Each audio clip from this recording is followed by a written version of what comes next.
vou falar do Rakesh, tá certo? Nessa primeira parte. Então, vamos lá. De história, pessoal, o que a gente sabe do elétron, né, isso aqui é uma linha do tempo, acho que todo mundo já deve ter visto essa imagem, eu uso bastante, usei também no curso. Mas, assim, o elétron não é uma coisa de uma pessoa só, não foi um cara que inventou, não foi o Beethoven que resolveu todo o problema. Foram vários pesquisadores que, em conjunto, desenvolveram a técnica e que ela chegou no que é hoje mesmo só na década de 50.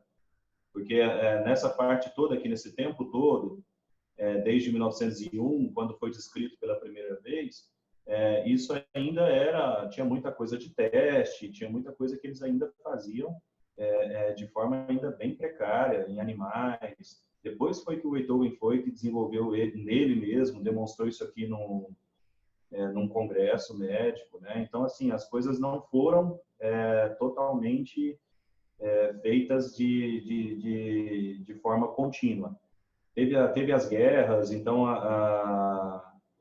houve um impulsionamento do uso do elétron durante a Segunda Guerra Mundial, e tudo isso acabou chegando, culminando nisso aqui que a gente tem hoje, né? Que são os elétrons de duas derivações, né? Esse é o mais típico que a gente vê naquela disposição em paisagem, como vocês viram no módulo 1, né? Na aula de técnica de elétron.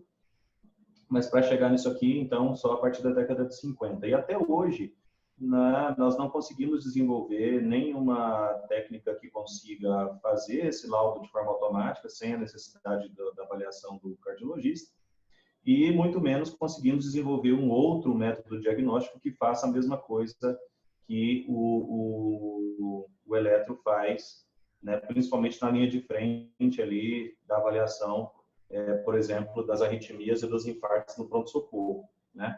Então, dito isso, pessoal, vamos para uma segunda parte aqui que é importante, que é a parte do sistema de condução. Por que a gente estuda isso e por que isso tem tudo a ver com as células cardíacas do coração, né? Primeiro, pessoal, que o coração é um sincício, né? O que é um sincício? É um conglomerado de células musculares intercaladas e entremeadas entre si por junções gap. Então, a partir do momento que você despolarizou uma fibra, automaticamente todas as outras, se estiverem sadias, obviamente, elas vão despolarizar também, né? É tipo Minion, né? Tá todo mundo aglomerado ali, a hora que um começa a pular, todos eles pulam. Mais ou menos isso. Então, quando o impulso sai do nó sinusal, ele invariavelmente ele vai despolarizar toda a massa muscular do átrio direito, depois átrio esquerdo, e depois do nó AV ele vai para o ventrículo. E a única parte que a gente tem que separa o átrio do ventrículo, justamente, né, é uma capa fibrosa do aparelho que a gente tem aqui, justavalvar, né, é o aparelho que você tem próximo das válvulas, que esse sim é uma capa totalmente fibrótica, que não tem, né, músculo. Então é por isso que a gente consegue dividir o batimento atrial do batimento ventricular, por um feixe especializado que é o nó AV, ok? De outro modo também, pessoal, é importante que vocês saibam a fisiologia cardíaca, né? O ciclo cardíaco, aonde que o elétron entra no ciclo cardíaco. Sem esses conceitos básicos que vocês revisaram lá nas aulas iniciais, não tem como entender, né? Toda essa sequência, toda essa despolarização, tudo que acontece. Né? Também a diferença entre o músculo esquelético, principalmente entre o músculo contrátil e o miocárdio, entre o miocárdio contrátil e o miocárdio autoexcitável, ele tem algumas propriedades diferentes, principalmente em relação aos canais de sódio e cálcio e os canais também FANI, né, que é uma outra aula que a gente pode falar num outro momento. E também em relação à embriologia, né, pessoal? É muito importante que vocês entendam, para nunca mais decorar, é importante que vocês entendam como que o coração é formado desde a barriga da mãe, né? Como o feto desenvolve esse coração e começa a bater. E depois disso. Tem um vídeo bacana aqui, claro, não vou mostrar para vocês vídeo, porque não temos tempo para isso, mas tem um vídeo bacana, quem quiser saber depois de embriologia, eu Eu posso mostrar para vocês esse vídeo, é bem interessante. E também, em relação à parte celular e anatômica, era isso, né? Lembrar sempre do sistema de condução. Em relação ao eletro, a gente sempre tem que ter a correlação eletroanatômica e entender por que isso acontece. E aí, para isso, pessoal, o mais importante é fazer um eletro de boa qualidade. Então, importante que vocês, quando tiverem no serviço de vocês, estiverem lá pedindo o eletro, pedir para fazer, deitar o paciente num ambiente que seja bom, um ambiente, digamos assim, adequadamente isolado. A maca, de preferência, se ela for de metal, ela precisa estar também isolada, ter um aterramento bom da sala. E o equipamento, ele tem que ser um equipamento que esteja com uma boa manutenção, ele também tem que estar aterrado, e os cabos e eletrodos também tem que estar em boa condição, porque senão pode acontecer alguma interferência por causa do eletrodo. Mas o mais importante de tudo, pessoal, é a colocação do eletrodo no tórax do paciente e nos membros. Para isso, você precisa usar um álcool, usar algum adstringente, alguma coisa que vai fazer tirar a oleosidade da pele do paciente. Se for homem, o pelo do tórax tem que ser tirado também, o excesso, senão não vai dar uma qualidade boa de gravação. E colocar o eletrodo de forma adequada, fixa, muito bem fixa no tórax do paciente. Tudo isso é o mais importante, né? Tem gente que fica preocupado com colocar, tirar brinco, tirar anel, tirar não sei o que, eu vou falar isso daqui a pouco. E, na verdade, o mais importante é o aterramento da sala e a boa colocação, a qualidade da colocação do eletrodo no paciente. Esse quadrinho aqui, eu acho que todos vocês já estão cansados de ver. É a única coisa que eu falo que no nosso coração, no nosso eletro, que há necessidade de decorar mesmo, porque não tem como você entender e olhar para um papel milimetrado e não ter a noção do que equivale aquelas medidas do papel milimetrado, e também não saber, né, as ondas principais do elétron, né? No caso aqui está bem esquematizado, a onda P, o QRS, o ST, a onda T de tatu, o intervalo RR e os segmentos mais importantes, que no caso é o intervalo PR, né? O segmento não, os intervalos, né? Mais importantes, que é o intervalo PR e o intervalo QT, não é? Então, isso é bem básico. Quem não tem esse conhecimento ainda precisa voltar a revisar, saber essas medidas, esses valores, né? Saber que um elétron, por exemplo, corre a 25 milímetros por segundo. Tudo isso é muito básico, é muito importante que todos saibam. Por quê? Porque uma vez que você tem o padrão eletrocardiográfico, né, você tem a determinação de que o eletro está feito no padrão N, no padrão normal, a 25 milímetros por segundo, você vai ter a interpretação, você precisa fazer a interpretação das 12 derivações. Então, no caso das 12 derivações, da onde elas surgiram, né? Como eu disse para vocês, o conhecimento ele foi sendo alimentado com o passar do tempo, muito depois do Einthoven, que eles conseguiram realmente chegar nas 12 derivações. Então, o Einthoven, ele tinha na cabeça dele D1, D2 e D3. Né? Depois que outros pesquisadores desenvolveram o AVR, o AVL e o AVF, e depois, ainda mais para frente, depois de uns 30 anos, é que eles conseguiram desenvolver V1, V2 até V6, tá certo? Então, é importante, pessoal, vocês pensarem que eles já na década de 50, eles falaram, não, a gente tem que ter 12 derivações para a gente poder enxergar melhor os fenômenos eletrocardiográficos. São como câmeras fotográficas, né? Como se fosse o seu celular ali, ele só tem geralmente 2, 3 câmeras. No caso do elétron, tem 12 câmeras enxergando aquele mesmo fenômeno acontecendo ao mesmo tempo, só que de ângulos diferentes. Né? Quem tem essa percepção, essa visão espacial, essa inteligência espacial, sai na frente na compreensão do elétron, porque isso tem tudo a ver com o elétron. Então, a posição dos eletrodos, a gente já falou na aula também, é muito importante que seja bem posicionado. Vou mostrar no ECARD alguns exemplos de mau posicionamento de eletrodos, principalmente no tórax.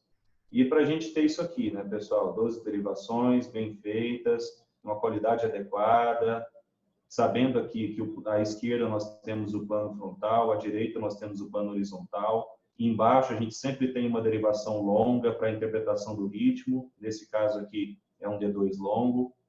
Então, isso tudo, pessoal, tem que estar bem sedimentado na cabeça de vocês, tá certo?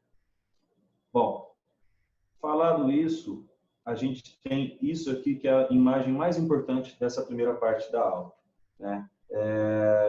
Tudo, pessoal, tudo começa com a despolarização do nó sinusal.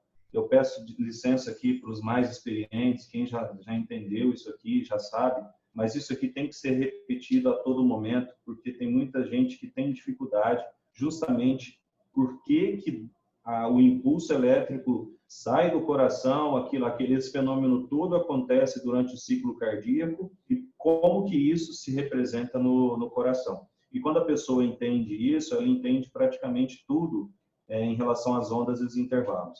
Então, nesse caso aqui, nós temos um começo de tudo que é a despolarização do nó sinusal. Ela não é inicialmente percebida no eletro, porque o nó sinusal, ele por si só, ele não despolariza nada. Ele é só uma estrutura fusiforme. Hoje em dia, acho até que ela tem ramificações, mas ela não é uma estrutura que tenha miocárdio contrátil. Só tem miocárdio excitável de condução. Então, como ela não tem miocárdio contrátil, ela não gera onda nenhuma. Só que, a partir do momento que inicia a despolarização do nó sinusal, ele já entra em contato com o músculo atrial.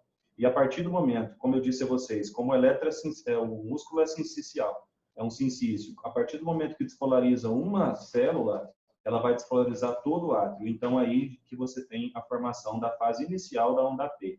Quando você tem esse impulso atinge pelos tratos internodais o átrio esquerdo, você tem a segunda parte, né, da onda P. É claro que isso não funciona assim tão regradinho, mas é como se você imaginasse o funcionamento, aquilo acontecendo de forma dinâmica, e você consegue entender que a primeira parte, a responsável é mais o átrio direito, e a segunda parte é o átrio esquerdo, certo?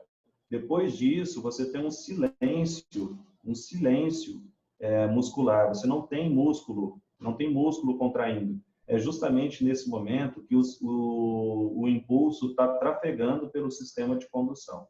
E isso é fundamental que vocês entendam, porque é o atraso fisiológico que acontece justamente numa região do coração que não tem músculo. Você tem aqui apenas aparelho justavalvar, fibrótico, e você tem um sistema de fibras especializadas em condução do impulso. E a única função delas é levar o impulso para o ventrículo.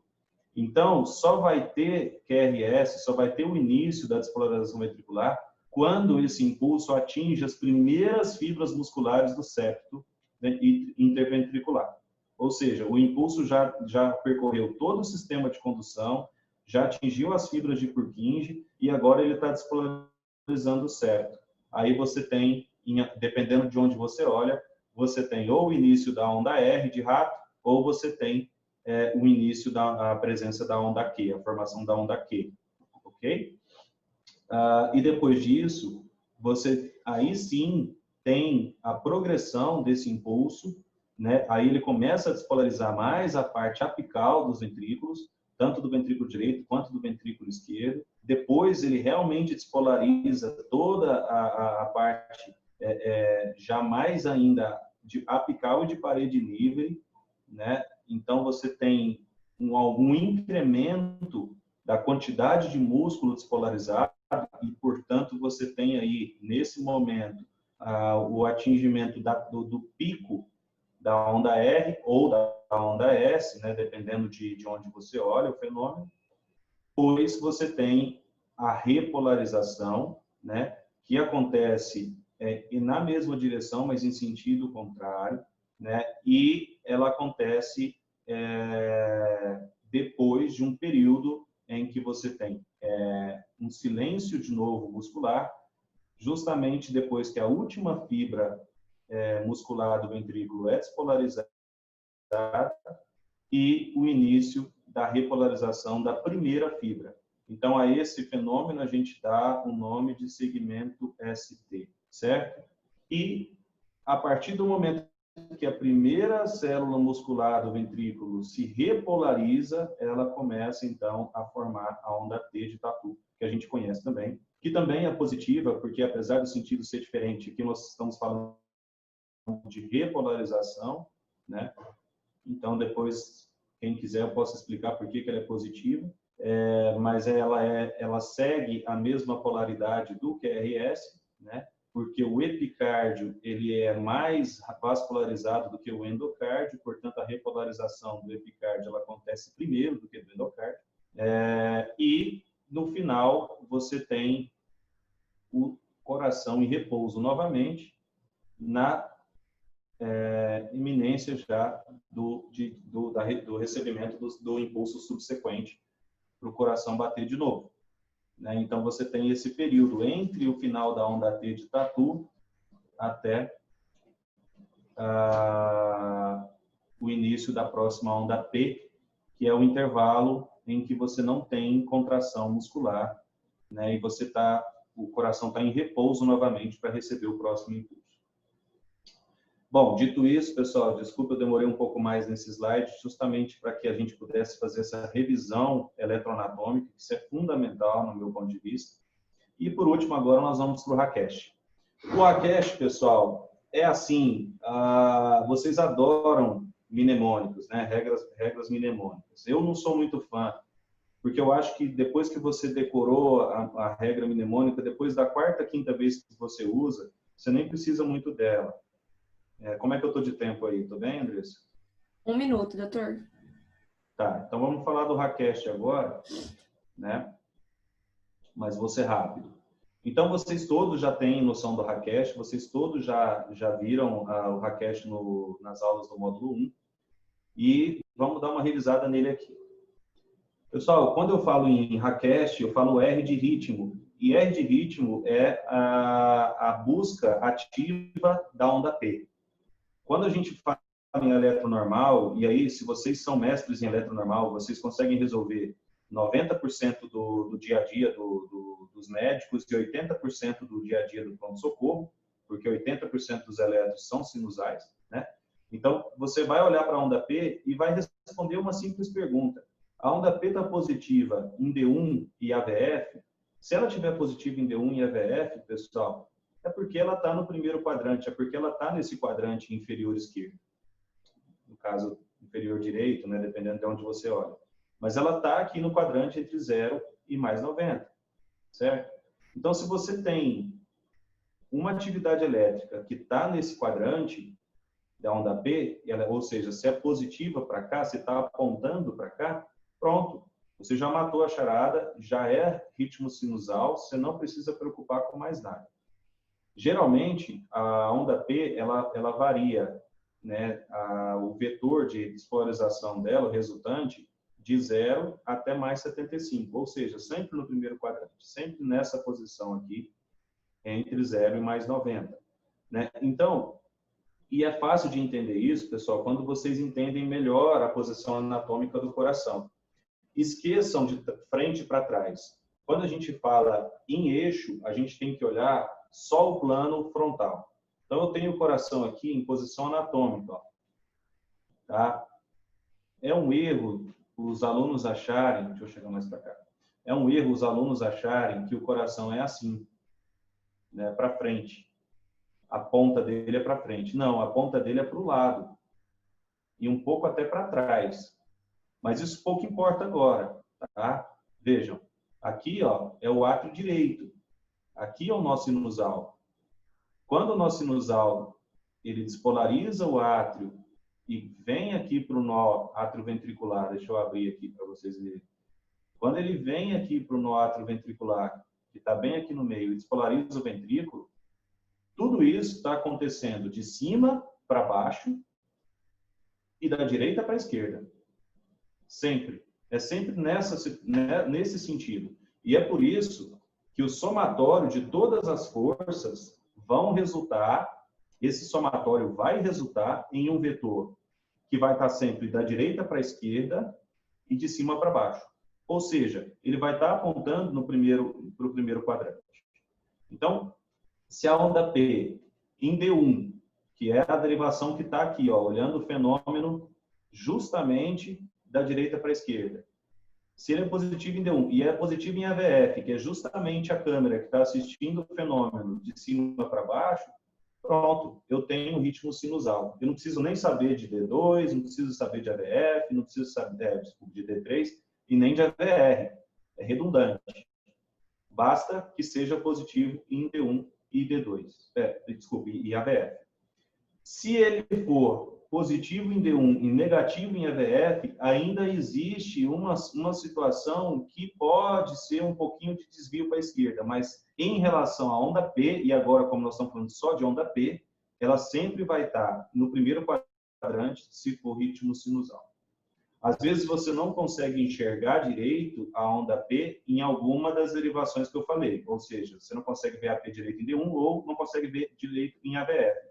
Qual é a terceira derivação que você dá uma olhada? Em D2. Se D2 estiver positivo, como D2 ele está aqui ó, em mais 60, tudo que está positivo aqui provavelmente vai estar no primeiro quadrante. Então, o que ele está enxergando de positivo também é sinusal. Tá? Basta olhar para D1 e AVF, você já resolve o primeiro problema. Vamos para o A da condução AV. Essa aqui, pessoal, é a imagem mais bacana, mais resumida que a gente tem na eletrofisiologia para entender como o eletro é superficial. Quando a gente está lá com o catéter no coração do paciente, a gente consegue ver todos esses detalhes aqui. Ó. Se o impulso está no nó sinusal, se está no átrio, se está no nó AV, se está no RIS, se está nos ramos, se está nas fibras de Purkinje. Tudo isso acontece antes do QRS. Vocês conseguem ter esse raciocínio? Lembrem, o sistema de condução ele é um sistema especializado. Toda vez que o impulso chega no nó AV, ele desce rapidamente para as fibras de Purkinje. Tudo isso acontece antes do QRS, antes da primeira célula aqui do septo se despolarizar. Porque o que gera o impulso elétrico, o que gera, na verdade, o traçado eletrocardiográfico é a contratilidade miocárdica. E só tem contratilidade quando você tem algum músculo contraindo. E no caso do sistema de condução, você não tem isso porque, na verdade, já aconteceu, o impulso já passou e agora as fibras estão contraindo para gerar o QRS. Certo? Então, o intervalo PR, quando você fala em Rakest, você fala em A do Rakest, é justamente saber medir o intervalo PR. Ou seja, você tem que saber qual é o início da onda P e tem que saber qual é o início do QRS. Não é difícil fazer isso. Às vezes você tem que conferir em mais de uma derivação. Geralmente eu peço para medir o PR em V1, que o V1 consegue ver a onda P muito bem, e em D2, que também consegue enxergar os fenômenos, porque os vetores resultantes estão apontando, na maioria das vezes, para V2. Então, façam a medida do PR em V1 e D2, que geralmente vocês têm o resultado para saber se você tem algum problema no PR. Lembrando, o PR curto é considerado em adultos abaixo de 120. E o PR longo, ou seja, um bloqueio AV, de primeiro grau, é considerado quando o PR tem mais do que 5 quadradinhos ou 200 milissegundos. Ok? O Q do complexo QRS, né? Quando a gente fala em Rakest, a gente fala em Q, e aqui eu trago para vocês duas noções muito importantes, que estão lá no módulo 1 e que muita gente tem dificuldade.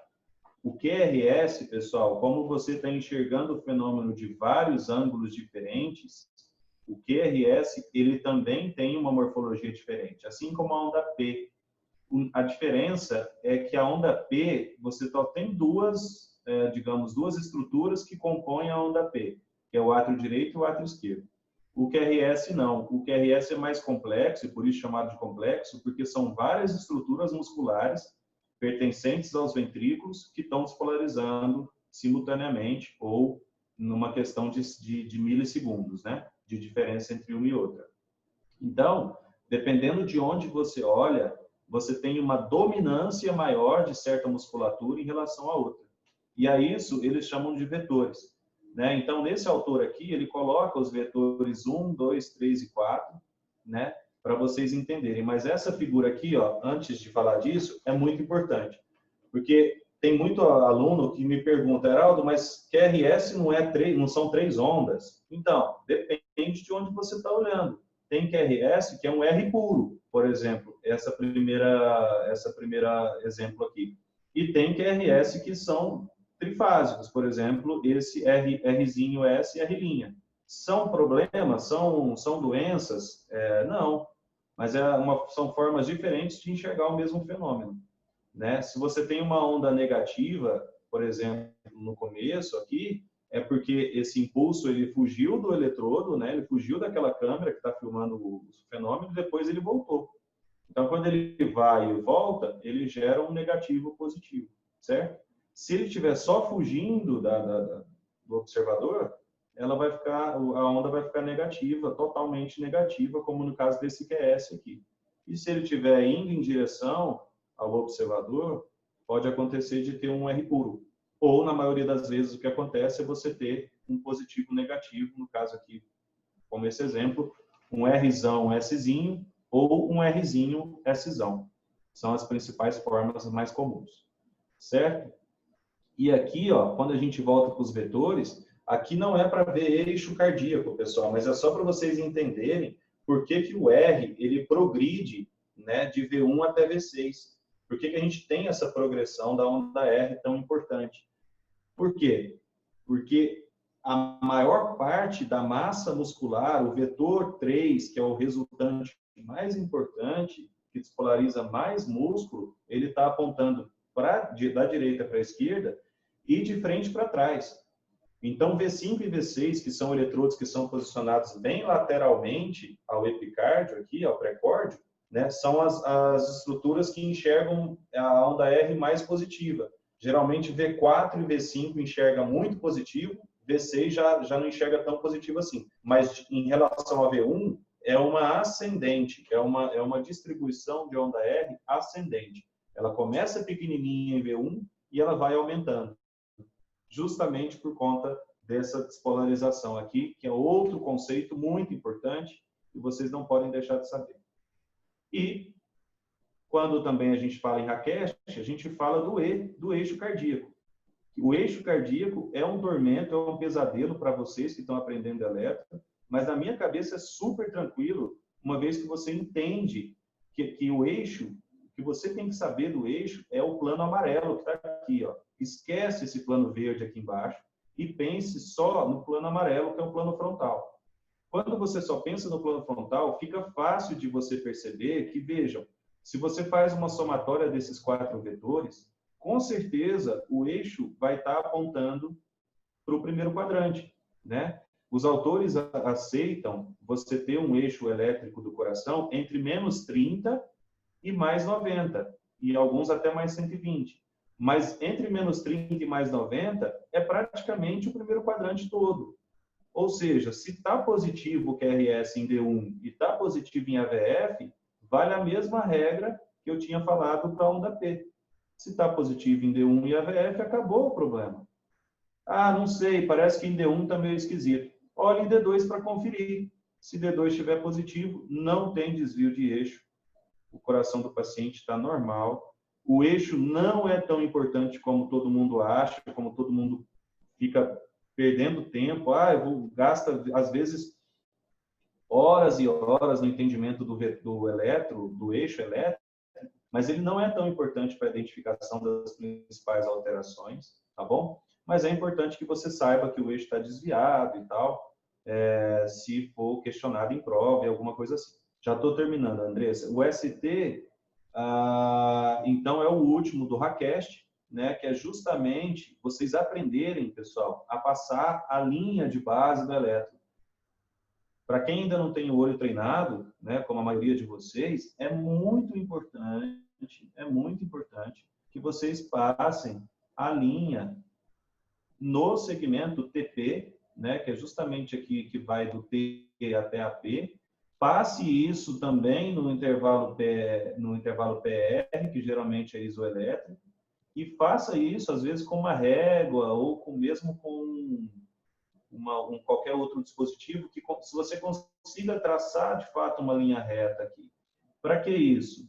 Para justamente você olhar para o ST, 40 milissegundos a partir do ponto J, que é o ponto mais importante ali, que é o início do ST. Então, você olha um quadradinho depois do ST, para você ter uma noção e saber se você tem um supra ou um infra de ST naquele momento. Então, só voltar aqui. Por exemplo, olha só, você traçando a linha pontilhada, dá para perceber que você tem um infra, tá vendo? Nesses casos aqui. E mais importante, dá para você saber se é um infra ascendente, se é um infra descendente ou se é um infra retificado. Isso também tem muita importância quando a gente for olhar a isquemia. Mas o que é importante, já que a gente está focando no eletronormal, é saber que a linha do ST tem que estar isoelétrica. Se ela estiver suprada ou infrada, pode até ser uma variante do normal, vou mostrar para vocês, mas tem que abrir o olho para alterações isquêmicas principalmente. E por último, pessoal, nunca deixar de medir o QT, o intervalo QT, que é o intervalo que vai desde da primeira célula do QRS, ou seja, a primeira onda do QRS, até o final da T de tatu, né? Aqui eu coloquei uma onda U para mostrar para vocês que quando você tem uma mescla de onda U com a onda T, você tem que considerar a onda U junto. Quando você consegue identificar a onda U, aí você não inclui a onda U. Você vai fazer isso separado, você vai fazer o QT sem a onda U. Então, o que você vai fazer? Você traça uma linha vertical no início do QRS, traça outra linha vertical no final da onda T, onde você considera a onda T, traça uma linha justamente na descendente da onda T, e aonde ela cruza, onde essas duas linhas se cruzam, é o final do intervalo QT. E é ali que você vai fazer a medida para ter noção de quantos quadradinhos ou quantos milissegundos você tem de intervalo QT para depois jogar na fórmula. Eu vou mostrar para vocês a fórmula daqui a pouco, na segunda parte da aula. Ok? Bom, era isso então, pessoal, da primeira parte.